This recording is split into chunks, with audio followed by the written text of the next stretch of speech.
So, what is preferential treatment? What do you think of when you hear those words? You think of maybe you get to skip the line at the club, right? You get ushered right in through the door, or maybe your table gets waited on over somebody else who's already been sitting there waiting for 20 minutes for someone to take their drink order, right? Those are a couple examples of some preferential treatment. Maybe, you know, you get away with some charges that other people face and you get off with a lighter sentence. It's another potential example of it. And we already talked the other day about Hunter Biden, his treatment from the Department of Justice versus Donald Trump, but it makes sense why they'd be going after Donald Trump, right? He's a political rival. He's just hated by all the people in the swamp, right? So it makes sense politically that they're gonna treat Biden one way and then they're gonna treat Trump another way. But what about when it comes to Hunter Biden's treatment versus ours, yours, and mine? We're gonna take a little bit of a deeper look at that today in this video. This is DQ from XQ Media, and we are enraged in politics. So without any further ado, we got this story here from Fox News about Kodak Black. If you've never heard of him, Kodak Black is a rapper, and I'll tell you right now that he has a lot more influence and power over more people than, say, someone like you or I. And let's see what happens when Kodak Black breaks the same exact laws that Hunter Biden did.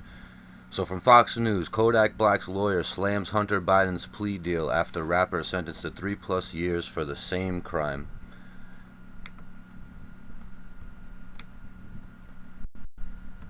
Lawyer for hip-hop artist Kodak Black, who is charged with the same federal weapons crime as Hunter Biden and sentenced to over 3 years in prison, slammed the prison-free plea deal reached by the Justice Department and the president's son.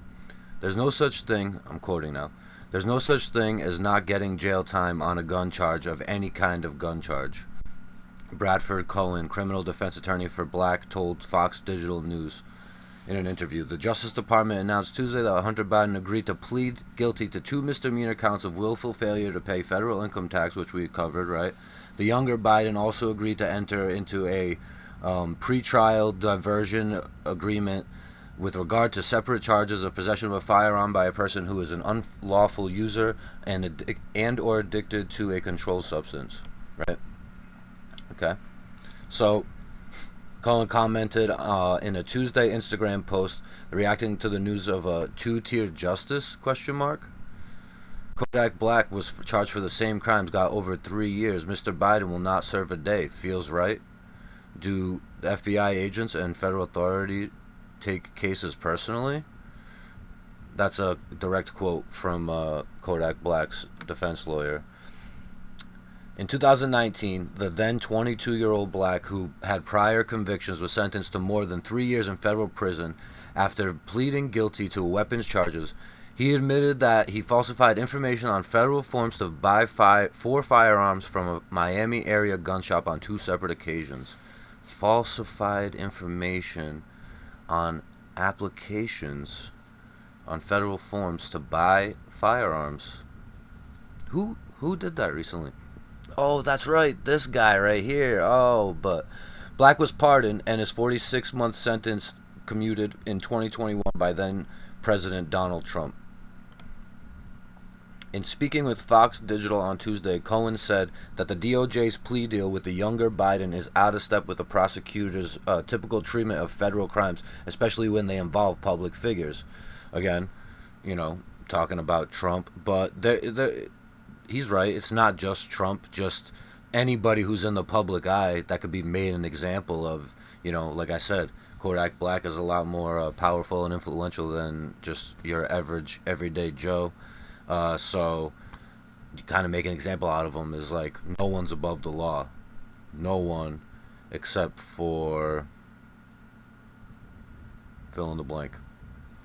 There's a lot of names that could be ad-libbed into that blank right there. And speaking with Fox Digital News Tuesday, Cohen said the DOJ. Oh, I already read that. I've never seen. This is a quote. I've never seen anyone where this offense was charged, and they didn't get some sort of prison sentence. In fact, most of the time in federal court, you very rarely see people get anything but a prison sentence. So it's rare to see anyone be prosecuted in a federal court and not be sentenced to prison, at least in some way. Well, guess what? There's rules, and then the exceptions are there to break the rules, right? So we got to have the exceptions out there. Cohen noted that the case involving actress Felicity Huffman, who was charged and sentenced to 2 weeks in prison as part of a college admissions scandal in which she had paid to boost her daughter's admission into college. So in this Felicity Huffman case, to give the woman 2 weeks in prison, that you actually have to surrender yourself for going in for 2 weeks. Change her clothes out to all this stuff for literally 14 days. And this guy gets absolutely nothing. I've just never seen it happen. And a federal crime is supposed to be a federal crime, Cohen went on. And federal crimes are supposed to be very serious federal crimes, and that's why you look at prison sentences. Cohen also bashed the inclusion of the diversion program, which is a form of pretrial sentencing aimed at remedying the behavior that led to the offense, something that he said was extremely rare in federal cases. So basically, this defense lawyer of this rapper is just, taking the time to speak out on all of our behalfs and basically just point out this is all rather odd because, I could sit here behind this microphone and this computer and say this and that, but at the end of the day, everybody can respond, oh, but you're not a lawyer. What do you know about federal courts? What do you know about the law? Well, you're right. I'm not a lawyer. I don't really know too much about the federal court system and how it works, and I'm not some messiah when it comes to, federal rulings. So don't take my word from it. Take it from a guy who seems like he probably knows what he's talking about. So, moving on, right? We got this from the Post-Millennial. Breaking. The IRS whistleblower reveals Biden's DOJ interfered with Hunter Biden tax probe. You got that? There's a whistleblower coming out from the IRS, of all places. Who would have thought, right? The IRS actually coming out and doing something decent for once. But, of course, has to be a whistleblower, right? Because the institution itself isn't going to say anything and speak up and be like, hey, DOJ, piss off, we're doing our jobs here. We don't care that it's the president's son. No, of course. The IRS is going to be all over that, right? Federal Reserve, they're going to be right along with this scandal. So you have to have whistleblowers come out.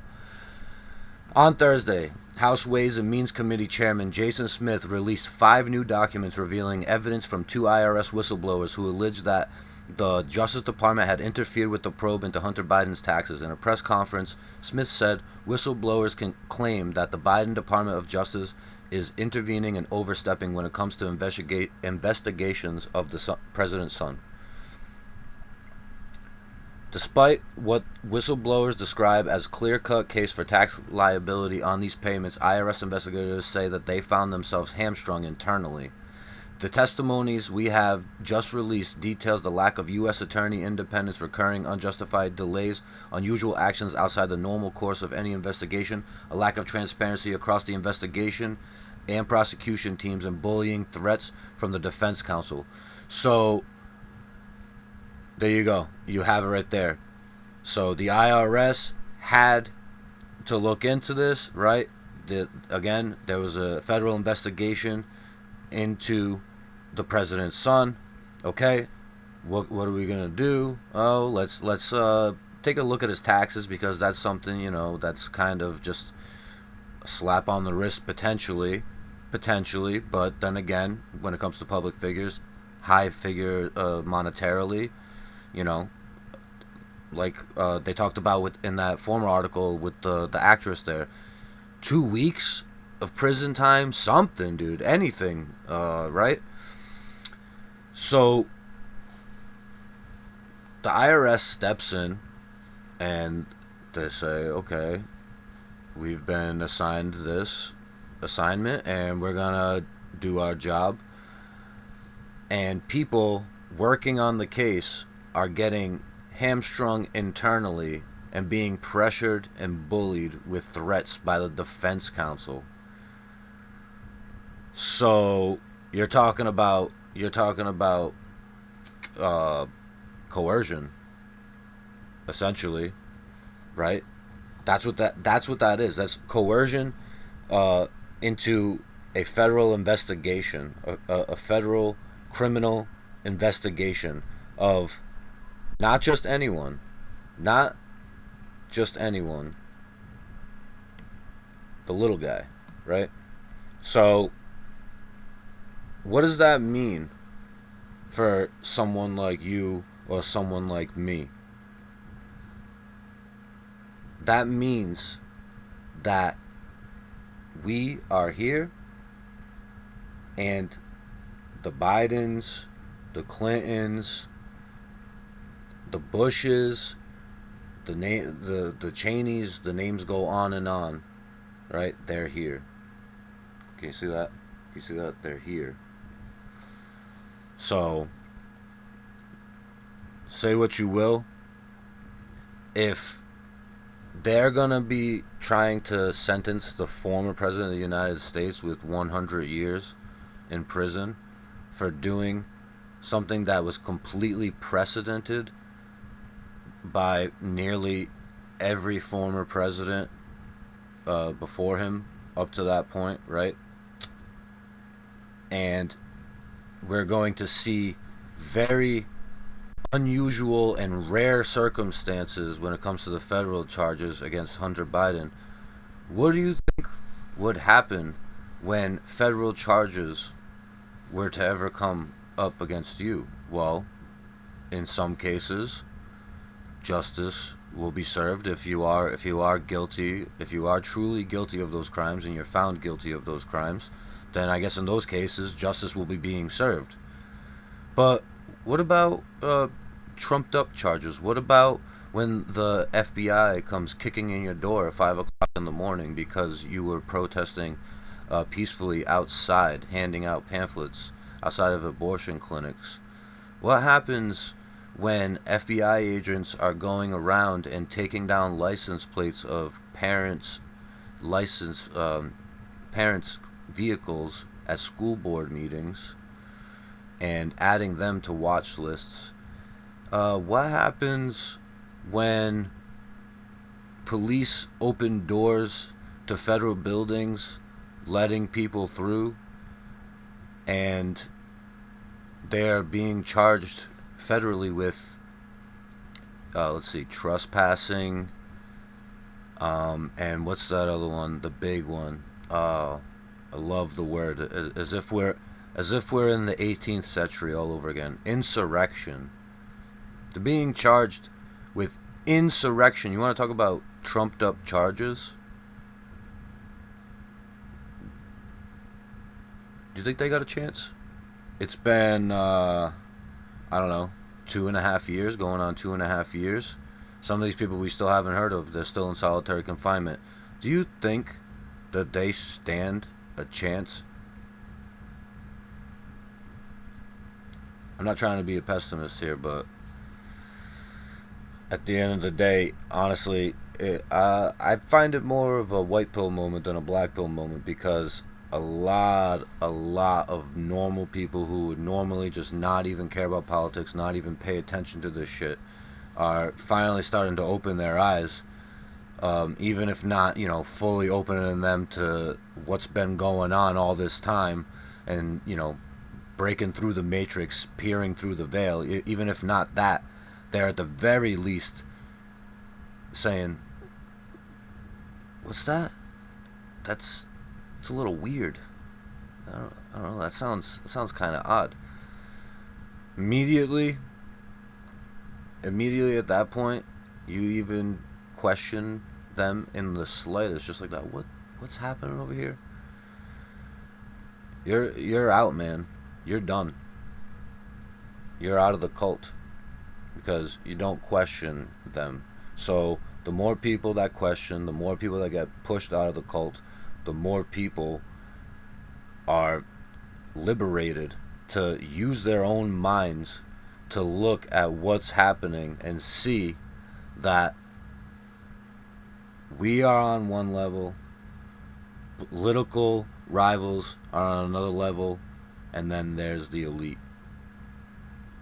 So it's not even 2 tiers of justice at this point. It's 3 tiers of justice. There's the layman, the political enemies, and then those in power. And for everything that the left always tries to talk about, do they not even for a second stop and think about the fact that this could, God, God forbid, but this could be used against them at some point in the future? Do you really want that? Stop and think about it. I don't think that you do. So real quick, I read some quotes from it, but we're gonna take a look at the video that alleges there's whistleblower testimony, and we're gonna take a look at that and listen. Perfect. I wanna thank you all for coming. I can now confirm that we have credible whistleblower testimony alleging misconduct and government abuse that is resulting in preferential treatment for the president's son, Hunter Biden. There's those key words. Preferential treatment. Just like I said at the beginning of this video. Preferential treatment. Let's continue. Mr. Biden has been under investigation for tax crimes that include evading taxes on income from foreign sources. Only the Ways and Means Committee has the ability to report this information legally to the full House of Representatives and thereby make it known to the American public. Doing so is an important step in preventing future misconduct, encouraging other whistleblowers to come forward, and considering possible future legislative reforms. As I mentioned in my remarks before the executive session, there are 3 areas of focus in the transcripts of interviews with whistleblowers. Number 1, the federal government is not treating taxpayers equally when enforcing tax laws. Number 2, whistleblowers claim the Biden Department of Justice is intervening and overstepping when it comes to the investigation of the president's son.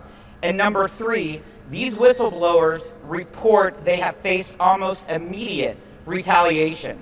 Let me provide detail.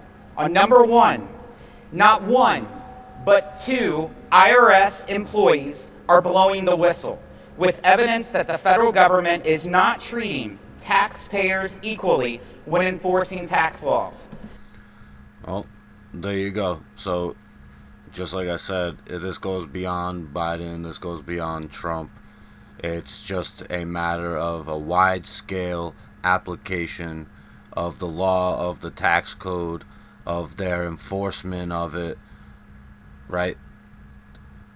You slip up, you pay your own taxes, you didn't pay $500, you're short $500, you didn't pay the $500 on time when it came time tax season, you paid late, maybe you forget to pay, a year goes by, when you get audited, think they're gonna go light on you? I mean, it's only $500. Mind you, there's probably people getting away with 50, 60, $250,000, right? Tax evasion. Who knows? Fill it X amount, substantially higher exponent than you slipping up not paying $500, yet they're not going after that guy because that's a friend of a friend. I have dinner with his cousin, His defense attorney is partners, legal partners with someone who's in the IRS, or someone who used to be legal partners, but then they left and took a job up at the IRS, right? So you got a friend of a friend. Hey, you know, looking out for you here, pal.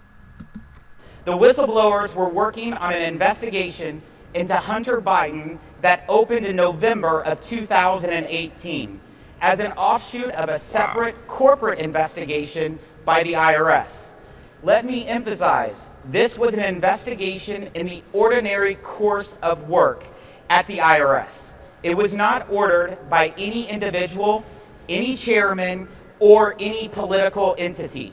The testimony we released today shows the IRS recommended charges against Hunter Biden that included attempt to evade or defeat tax, a felony, fraud or false statements, a felony, and willful failure to file returns, supply information, or pay tax. These tax crimes cover an estimated $2.2 million in unreported tax on global income streams to Mr. Biden. There you go. I was going generous. 2.2 mil. Dude, I mean, this guy's saying 5 years they investigated him. It wasn't brought up, but nobody told them, oh, hey, look into Hunter Biden's tax situation. It was just a routine fucking tax audit. This guy, taxes. Taxes, right? Which, hey, Hunter Biden's not the only one. I know plenty of people that like that, or someone, a guy who knows a guy, and like, I don't know, I don't pay taxes. Again, you look at those people, you go, you don't really want to fuck around with the IRS, man, like that, you don't, do you? It's like, it's kind of risky business. This guy, nah, whatever, dude. Hunter Biden, Pop's got it covered. Pop's got all the connects. It's fine. It's fine. The IRS probably shows up at his door. He flips him the double bird. Laughs in their face. Slams the door while holding the crack pipe in his teeth. Right? And his associates from Ukraine, Romania, and China, totaling $17.3 million from 2014 to 2019. Mr. Biden personally received $8.3 million. I love that poster board that this guy just like slowly and nonchalantly slid up there. It's like Hunter Biden's all like fucking shrouded in shadows. Like they put like a shadow filter over him. It says $8.3 million. And then it literally looks like he's larger than the world and is like hovering in space over the planet Earth. I love that graphic right there. That's just a little sidebar. 17 million since 2014. China, Ukraine. Where have I heard those names before? It's like those have come up politically in the recent past, but I can't put my finger on it. Let's continue. Whistleblowers detail foreign payments to Mr. Biden, including $664,000 from the Chinese company State Energy HK, a large diamond worth $80,000, and a Porsche worth $142,000. These payments. He's getting diamonds and Porsches from Chinese energy companies or whatever the fuck he said. I think he said it was an energy company. From Chinese companies, the CCP, right? No, Biden isn't owned. Biden isn't bought and sold by the Chinese, by the Ukrainians. Russian asset, Trump. Russian asset, Trump. Trump. Russia. That's what CNN told me. So I don't believe it. I don't trust the IRS anyways. Payments are just a fraction of the total, but they provide insight into a world of wealth and influence that no ordinary American would recognize. And what plea deal did Mr. Biden just receive? A slap on the wrist for charges that have put other Americans behind bars. As I said, the federal government is not treating all taxpayers equally. Number two, whistleblowers claim the Biden Department of Justice is intervening and overstepping when it comes to the investigation of the president's son. Despite what whistleblowers described as a clear-cut case for tax liability on these payments, IRS investigators say they found themselves hamstrung internally. The testimony we have just released details a lack of U.S. attorney independence, recurring unjustified delays, unusual actions outside the normal course of any investigation, a lack of transparency across the investigation and prosecution teams, and bullying and threats from the defense counsel. This was a campaign of delay, divulge, and deny. Whistleblowers say reoccurring unjustified delays pervaded the investigation, including an authenticating a WhatsApp message in which Hunter Biden demands payment from Chinese officials, noting that his father is in the room. Boom. There you go. The big guy is in the building. I'm sitting here with the big guy. He wants to know what's up. I better get my money soon. And by soon, I mean tonight. And if not, then I'm going to let the big guy know.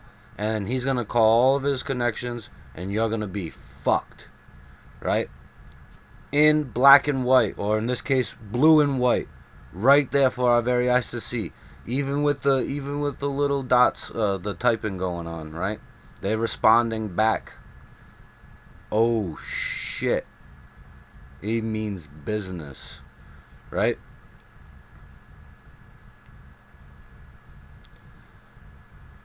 They try to bring up impeachment against him. Oh no, don't impeach him. It's a farce. It's farcical. It's a joke. You know, what are we doing? Which, I mean, I agree. We shouldn't be throwing around articles of impeachment all willy-nilly. Like the left likes to throw around the word racist and transphobist and homophobist and every other ist under the sun. But at the same time, it's like, come on. If this is not the most blatant... At this point, looking at it from a historic lens, like retrospectively, it doesn't even make sense that Watergate was a scandal. At this point, this makes Watergate seem like a Tuesday afternoon. Like, what the fuck was Watergate, dude, compared to this shit? If this was 1970, oh my god. Talk about Nixon. You want to talk about Nixon? No. Biden. Come on, man. The whistleblowers revealed IRS investigators were told by U.S. Attorney Leslie Wolf that because the evidence would be found in the guest house of former Vice President Biden, quote, there is no way, close quotes, a search warrant for evidence would ever get approved. IRS whistleblowers told this committee that crucial information about the investigation was divulged to Hunter Biden's attorneys. For example, even an investigators had probable cause to search a Northern Virginia storage unit in which Hunter Biden had stored files. Attorneys for Biden were made aware prior to any search, providing them valuable time to remove any materials that could be useful evidence. What'd I say? Got a friend of a friend, got a lawyer of a friend who was law partners with a lawyer of a friend. It's fucking disgusting, dude. It had plenty of time. To clear out the fucking storage unit. Plenty of time. We're gonna get a search warrant on former Vice President Joe Biden. Oh no. We want to get a search warrant for former President Donald Trump. Where do I sign? Where do I sign? It's a joke, man. Come on.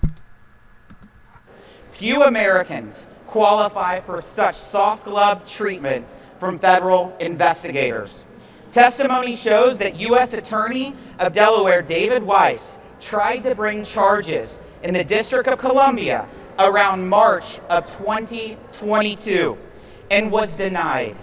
Weiss sought special counsel status from the DOJ in the spring of 2022 and was once again denied. See, this is really the shit that does enrage me in politics. It truly does, because it's like trying to bring charges against denied to bring charges. Like, you bring charges to be able to have a trial or some type of fucking trial or court appearance, subpoena, right? To bring them before a judge to get it fucking flushed out. No. Talk about preferential treatment. No, preferential treatment is exactly what it is. Oh, I prefer you over you. No, this is untouchable. This is people thinking that they're deities, that they are literally gods, that they're untouchable. You can't see this? Wow. Denied charges. Weiss sought to bring charges in the Central District of California in the fall of 2022 and had that request denied in January of 2023. Yet U.S. Attorney General Merrick Garland told Congress that Weiss had all the authority necessary to pursue the charges. Well, which is it? Number 3, these whistleblowers report they have faced almost immediate retaliation. They say they tried multiple times to sound the alarm internally at the IRS and raise concerns with the Department of Justice prosecution team. Their concerns were not given fair consideration. One of the whistleblowers was passed over for a position when he was more qualified than the candidate selected by IRS leadership. And roadblocks have appeared in the course of their other unrelated investigations. Now that they have testified to Congress, they have been removed from the investigation. These individuals are risking their careers and reputations to do the right thing, which is to come to our committee, the only committee that can legally receive their testimony and share it with the House of Representatives. Isn't it funny? I know it was the FBI, totally different organization, but all these people, oh, we want to protect the identity, No, you don't protect the identity of the whistleblowers. You figure out the identity of the whistleblowers, keep it a secret from everybody else, and then attack the whistleblowers and keep them anonymous so nobody can see their suffering at face value. It's hidden behind closed doors, like a beaten and battered wife. Keep that shit behind closed doors, right? Wow, man. Wow. Whistleblowers. Yeah, you care a lot about whistleblowers. Immediate retaliations is taken off the assignment. If that's not the dude, if you ever watched any type of 80s, 90s buddy cop, any buddy cop movie or whatever, some serious crime organized crime ring is happening, something's going down, they start digging into it, they're told to back off, they get put on suspension or whatever, they get taken off the case, but then they continue into it, and come to find out, it goes a lot higher up than they realized, and now their careers are basically over, but they're trying to do the right thing, right? This is literally like from a movie. Oh, you're taken off the case. Oh, geez. If that doesn't raise any eyebrows. In closing, I'll repeat the 3 key findings from today's release of whistleblower testimony. Number 1, the federal government is not treating taxpayers equally when enforcing tax laws. Number 2, whistleblowers say that the Biden Department of Justice is intervening and overstepping when it comes to the investigation of the president's son. And number 3, these whistleblowers have faced almost immediate retaliation. So that's yeah. I'm not gonna play any more of that. You get the gist. So it is what it is. You know, they do what they please. They damn well please. You sit there. You keep your head down. You keep your damn mouth shut. Strap up your boots. Go to work. Pay your taxes. Cause Uncle Sam said so. You got that? You understand? It truly is a pathetic display, and I only hope that someday, sooner rather than later, we actually see justice fucking prevail, justice come out and win in the end. I, like I said, I think it's a white pill moment. I think a lot of people are waking up, but at the same time, I think many of us have no idea what to do about it. You know, we see this shit happening, and then it's just like, oh well, they can do, they did it, so they can do it. And what am I gonna do about it? The thing is, we can't let them continue to carry this, miscarry justice in this way. It's straight up dishonorable. It's pathetic. That's what it is. It's truly pathetic. I guess I'm gonna end the video here. I appreciate everybody for being here. Let me know what you guys think about this bullshit down in the comment section. And just remember, you gotta stay enraged, guys. Stay engaged, stay enraged. DQ out.